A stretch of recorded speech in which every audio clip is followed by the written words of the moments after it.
Sid from Aquatic Sports Performance here. Today we got a Q&A. All of the questions come from our Instagram story. So for any future Q&As, go follow us on our Instagram in the link in description below. So the first question we got was from Luminous09. The question was how to train in off season when pool is closed. So that's a very good question. So the first thing that comes to mind for me is it is the off season. So take some time to do something. I'm assuming this person is a swimmer or water polo athlete. The first thing we should think about is do things that are not your sport. So when we talk about overuse injuries come from overuse. And so if it's the off season, think about doing something else that isn't your sport. So whether it's, going for a hike or playing pickleball or doing other sports that you've always wanted to do, this is the perfect time to do that. And you can do that while keeping in shape. Another thing that you can do is, so when we train swimmers, we have to be very careful with their training volume in the gym because we don't want their training volume in the gym to affect their swimming or water polo practice. And so if there's no swimming or water polo practice right now is the time to really attack your deficiencies. So let's say your upper body pulling strength is really weak. Now's the time to really attack that. Because you don't have to worry about being too sore where you can't go to practice and swim. So if you have deficiencies in terms of strength or power or mobility, really attack that in the gym at this point in the off season. All right, our next question is from Cranjus McBasketball834. And his question is, what is the best overall lift for swimmers? I don't really think there is a best overall lift for swimmers. What I think you should be doing is first find out where your weaknesses are. Going through some of our assessments, you can find out if you lack mobility in certain places, if you lack upper body strength or lower body strength, and just kind of finding out where you lack. And then from there, set targets on how to increase those. So I know it's not answering your question exactly, what is the best overall lift, but just trying to find out where you're at. Yeah, our third business partner, Thibaut, he has a great quote for questions like this is people are seeking a simple solution to a complex problem. And this is a complex problem. And the solution is not as simple as it's the snatch or it's the back squat. I know people want to probably hear that answer, but we'd have to figure out who you are first as an athlete before we can prescribe the best overall lift. Can I just add like a fun, if you were to choose one? Yeah. Like if you had to choose one, I personally would say maybe pull-ups, just increasing pull-up strength. Without knowing any shoulder injury or shoulder history, I think pull-up strength is pretty important. I agree. Okay. All right, our next question comes from Marta. Thanks, Marta. Marta trained with us over the summer. Her question was advice for balancing school and swim, which I think is a great question. So Sean and I, we both swam at Arizona State, which had very demanding swim schedule, maybe not a super demanding school schedule, but it was still hard to balance swim and school. What worked for me personally was on Sunday, I would plan out my entire week. What I would do Monday in terms of when I would study, when I would practice, when I would recover, when I would go to class, just lay it out. I like to lay it out on paper. And then Sunday would also be my big study day. So what helped me was I had a friend, he's one of my best friends. We would get to go to a cafe together and then we would just study. And that would be like my bulk study day. It helped that I had a friend to do it with because then you have someone kind of looking after your back, keeping you on track. So that's what personally worked for me was just planning. Debating whether I should say this or not. I have a little bit of a controversial take on this. So if you highly value school and you think school is the most important thing, just skip ahead. But I believe that C's get degrees and that your future employer doesn't care if you got an A or B or C. They just care if you graduated. Some employers don't even care that you have a college degree. With that being said, that is a huge disclaimer. I understand not everyone shares the same belief as I do. But if, for me personally, I had a 1.9 GPA in high school at one point. I graduated with a 2.8 GPA. I never did homework because I cared so much about swimming and that's all I cared about. I love swimming so much that I didn't do homework and I would just focus on sleeping, training, and eating. And that's all I did. And so I just focused on getting C's, just pass. And that's how I balanced school and swim was I just didn't really do school. But please don't disrespect your teachers. Please don't disrespect your school. Be a good person, be a good student, and do what what you want to pursue. I think that's what you want to say. Like I optimized for what I wanted to optimize for, and obviously it ended up paying off because we have a company based on swim performance. Yeah. But if you want to go to law school or if you want to go to medical school and you have to have A's, please focus on that and don't listen to me. All right, our next question comes from Michael TE3N.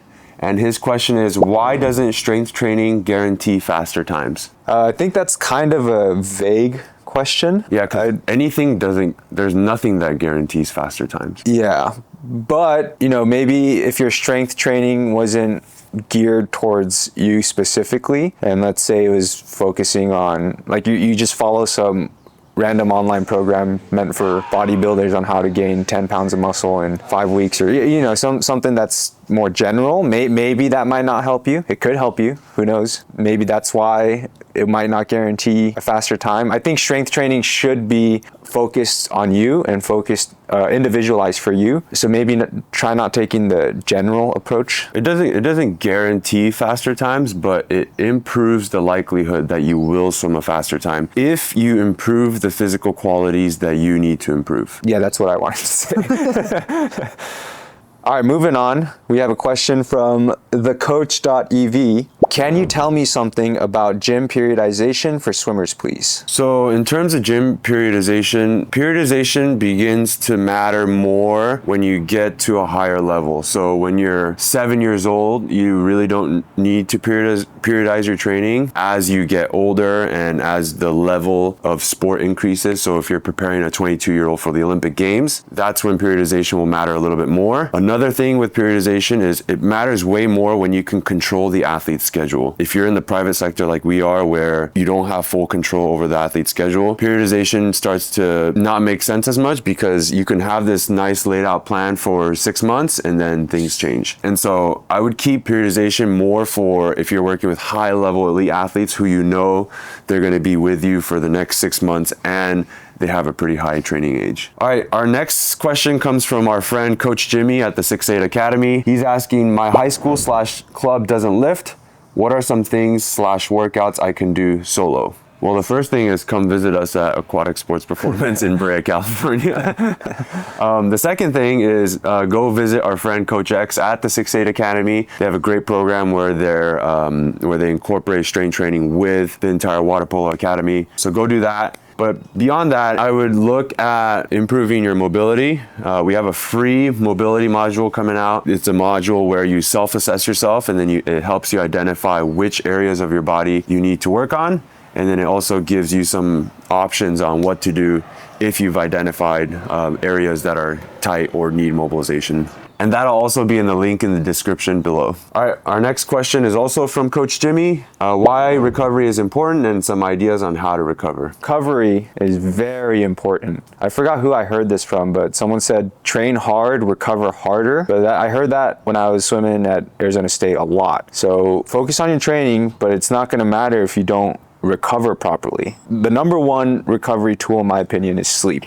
Just getting your 8 hours of sleep, phones off at night, head to bed, and just sleep. Number two, for me personally, I think hydration is very important as well. If you're not hydrating before, during, after, your recovery process is going to slow down. With that being said, not just water, right? With also electrolytes too. Lots of athletes we work with, I often hear at school, they'll bring one small 500 milliliter water bottle to last them the whole 8 hours. I highly recommend you get a lot more than that. But beyond just sleep, hydration, as well as nutrition too. I think nutrition is very important, but I'm not a nutritionist, so I'm not going to go into that. We can talk about like general nutrition stuff. Yeah, so with nutrition, protein intake, general rule of thumb is 2 grams per kilogram of your body weight, or what is that in pound? A gram per pound. A gram per pound of your body weight, yeah. Is the general rule of thumb. Cut out the junk food, right? But I know some people like to indulge in treats every once in a while. I personally do all the time, but try to have a healthy balance of that. Do you have anything for the gym? Like recovery days maybe? In terms of the gym,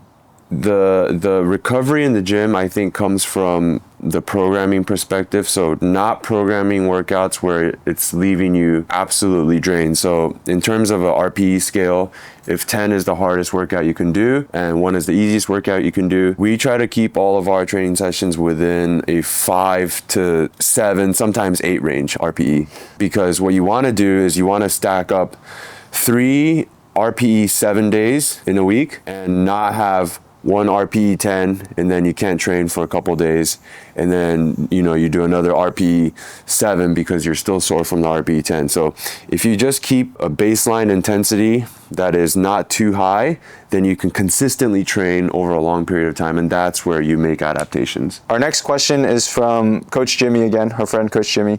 Why warm-up is important? Some ideas for water polo players. I know it says water polo players. I think warm-up is important in general for all athletes because it just reduces your likelihood of injury. So if you're a generally stiff person, a warm-up can help open up some positions that you usually can't get into without a warm-up. So for example, for a water polo athlete, when you're throwing a ball, you might have to get into end range external rotation, and doing some kind of external rotation mobility where it can help open up maybe a couple more degrees, giving you a little bit more of a powerful shot. Another example would be, let's say you have tight hips and you have trouble abducting your hips during the egg beater, maybe doing some kind of mobility where you're helping open up the hip abduction, can help ease your egg beater for you, thus making the relative energy expenditure a little bit lower. Another example is, for me personally, I've noticed as I've gotten older, my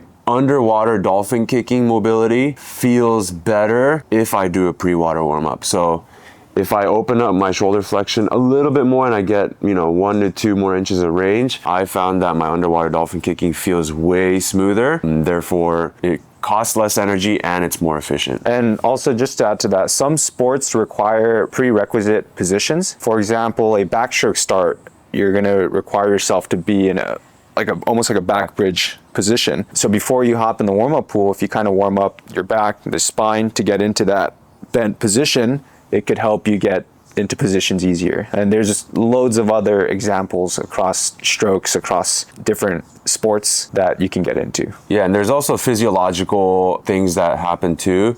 I don't want to get into it because it's not a physiology class, but it helps blood flow easier. Your oxygen can offload your blood cells easier. So just in general, do it. It's important. It improves your performance. All right. Thanks, Coach Jimmy.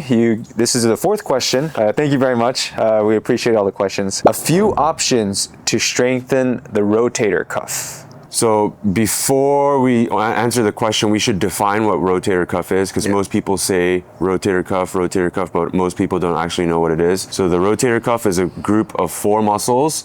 It's the teres minor, subscap, infraspinatus, and supraspinatus. So there are 4 muscles that help stabilize the humerus in the socket. So if you think of a golf ball on a tee, it's just helping keep the golf ball on the tee and hold it there. In terms of swimming and water polo, is primarily an internal rotation sport, meaning a lot of the propulsion comes from internal rotation. The rotator cuff muscle responsible for internal rotation is the subscapularis.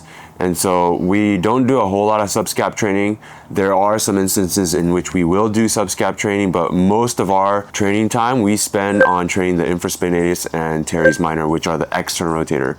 Supraspinatus, also a rotator cuff, but that just helps you get your arms overhead. So that also gets worked in other exercises. But we've noticed that athletes with a high training age, especially, athletes tend to lose external rotation mobility. So external rotation is the humerus rotating backwards. So we like to do a lot of infraspinatus and teres minor work. We start everybody or most athletes off with a manual sideline external rotation. That exercise is an entry-level exercise that the practitioner or coach, they can control the level of strength for the athlete. So if an athlete is extremely weak in external rotation, you can provide very little resistance. And the other thing I like about it is it's easy to perform it well, opposed to if you're doing it with a cable. the cable will determine how much resistance there is and the positioning and stuff. But when you do it manually, you can control the position very well. So we start off with that, and then we kind of branch off into a bunch of different ones. That is what we do for our entry-level external rotation exercise. But if you're solo, which I know a lot of people are, some other good options could be the sideline external rotation with the dumbbell. You can also do a seated wall external rotation, isometric, where you just hold your arms, lower back, head, and upper back up against the wall while keeping your arms and elbows against the wall. So there are options like that to do by yourself to help train that external rotation. All right, our next question comes from our athlete, Leo Hu. He's asking, what's our favorite ice cream flavor? Ooh, that's a... Thanks, Leo. Okay, this is actually a pretty deep question, I think. Yeah, because I have a couple answers in terms of, if we're going for the boring answer, vanilla. Vanilla is my favorite. So vanilla. But if we're gonna go like deep into it, the Cremia soft serve ice cream, that's the Hokkaido milk vanilla flavor, Bro. is superior to regular vanilla. It's just, I had that one in the Tokyo Tower too. which is far superior. Yeah, it's pretty good. It's very milky, very creamy with the best crust ever. So if we get into it, that's my favorite ice cream. I was thinking about this question. I don't have a favorite, so I'm gonna list off a couple. Sea salt and caramel, coffee, Rocky Road, and matcha. Oh, okay, that's fair. No vanilla in there. No, it's too boring. All right. All right, our last question from Draco Dude Mel. How to improve freestyle sprinting when you're a beginner trying to drop 10 seconds? So swimming is just like any other skill endeavor. The number one lever you can pull in terms of improvement is improving your skill. And that is true amongst all skills, whether it's guitar learning, jiu-jitsu, piano, swimming, cooking, any skill endeavor, learning the skill will always improve that thing the fastest or the greatest. And everything else, including strength training, conditioning, that's all supplementary to the main skill. And so if you're trying to drop 10 seconds in a sprint event, I'm guessing that this athlete has just started on their journey, so congratulations. But I would say the fastest way to improve your freestyle sprinting is to actually do the sport, get with a swim coach, work on your technique, and practice the sport itself. You can still do strength and conditioning and stuff on the outside, but I would make swimming the number one priority, and don't let all the other accessory stuff detract you from the main thing. If you want to go a little bit more in depth, like in terms of what exactly for freestyle sprinting should